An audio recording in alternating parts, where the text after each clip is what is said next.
for dropping by the booth today. Here, not your first time at BVE, of course. Actually, it's the 5th time I've been back.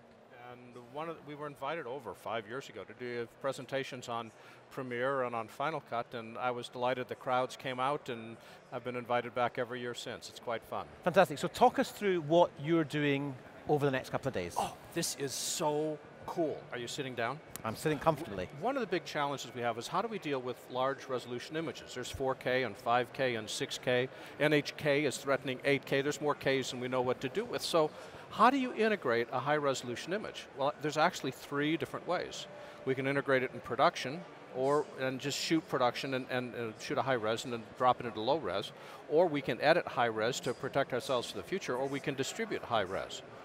How do you work with high-res images? So I've got a session today here at BVE that's talking about the integration of high-res images. Today we're going to talk about Final Cut and storage, which is essential to being able to deal with high-res. And then tomorrow at 4:15, I've got a presentation that's looking at high-res in general. What does high-res mean? How do we work with it in Premiere? How do we work with it in Final Cut? Because everybody says it's a really cool idea, but what are the ramifications? And the ramifications of dealing with high-res are significant, and we're going to talk about those in both our presentations. So, for those people who can't come to the presentation, in the 8 or so minutes we've got left, can you give me some sort of 3 things that you might be covering in that seminar? Don't sweat over your computer. Any computer can edit a high-res image. Sweat over your storage. Where you end up getting yourself in deep trouble is your storage is either not big enough or not fast enough or not capable enough. So you need to understand storage to be able to understand how to work with high-res images. Then third, every application, Premiere and Final Cut, have specific techniques that help you to work with high-res images, but the editing process is the same.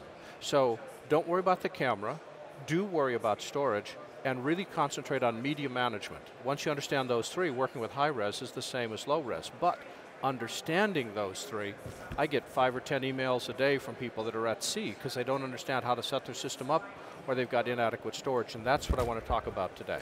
Sure, and you know, the big debate that as educators we're constantly being bombarded with is my software's better than your software. You know, some people cut on Adobe Premiere, some use Final Cut, some use other. It doesn't really matter, does it? I mean, you should find a software system that you're comfortable with. Have you ever found yourself in a pub? I know you were just visiting. I mean, you don't make a habit of hanging out in a pub. But if you ever found yourself in a pub, have you ever seen 2 guys argue? I mean, has that ever happened in your experience? And they argue over, you know, things that are perhaps not relevant. Sports teams. Why would you ever argue about sport? Or they argue about what car is a better car. People love to argue. They like to say, well, of course, I have the best and you have junk, because we like to feel that we're all part of an inside group and we know the secret answers to life, which is what bar fights are all about. Well, it's the same thing with editing software. If you take a look at any editing software that's shipping today from any vendor, it's head and shoulders superior to everything that was out 20 years ago. I mean, the change between standard def and high def, between low res and high res, frame rates, any way you look at it. I mean, we're shooting 16-bit raw images today, when 10 years ago we thought that a 16:9 PAL image was the best that the world could possibly want, and now we wouldn't use PAL if we were handed to it on a silver platter. There is no bad software right now. Now, there are software whose features you may respond to more, but if you were to edit cut a scene in Final Cut or in Avid or in Sony Vegas or in Premiere and look at all 4 of those on the screen on a high resolution monitor with scopes, you'd be unable to tell them apart. What you're not getting is that the debate isn't about quality. It isn't about media support. Quality is as good as it can be. Media support is as widely developed as it can be. You're arguing about the interface, and you're arguing about, I wanted to do step 1, 2, and 3, or I want to do 3, 2, 1. You're arguing about minutia, which we've argued about since the beginning of time, but the quality of the software isn't the point.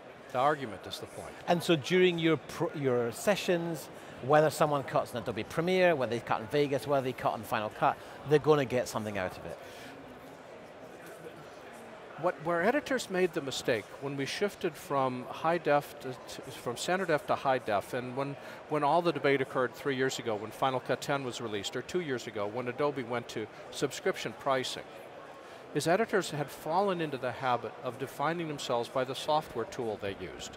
They didn't say, I'm a carpenter. They said, I'm a Stanley Hammer carpenter, or I'm a DeWalt driller.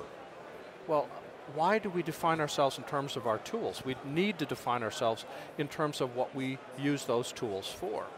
And editors had fallen into a shorthand of describing themselves as a tool maker. Well, a tool maker is always going to get undercut with a cheaper and cheaper tool maker. But if I can tell you, Denny, you've written this incredible book, and I love reading your book. It's got some great examples in it of how I can grow my business. I can create a video for you that will triple the sales of your book. Are you going to care how much that video costs? No, because I can deliver a benefit to you that is far beyond whether I'm not going to say I'm going to use Final Cut 10 to do it, or Premiere, or Avid. I want to describe what I can do for you in terms of benefit you, not in terms of tools that I use. If you're building your kitchen, you don't hire a carpenter because of the hammer or screwdriver. You're hiring a carpenter because you've seen photographs of what the finished piece is going to look like, and you want that kitchen. And a carpenter says $40,000, and you write a check. You don't say, well, I want a $38,000 because you're using a different screwdriver. You say $40,000, I want this kitchen. I want that benefit. We need to start presenting ourselves in terms of the benefits that we deliver clients, not in terms of the tools that we can create. It's an interesting point. Now, just touching back on storage, because something I'm very passionate about is, as we work at larger file sizes, is that a lot of editors working at a kind of, let's say, more junior level, or maybe small production companies who have perhaps not put a lot of money into infrastructure of storage.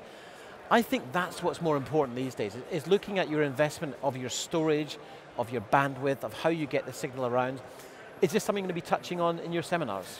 No, and the reason is that workgroup editing is still, with the exception of Avid and the ISIS system, workgroup editing is still in its infancy.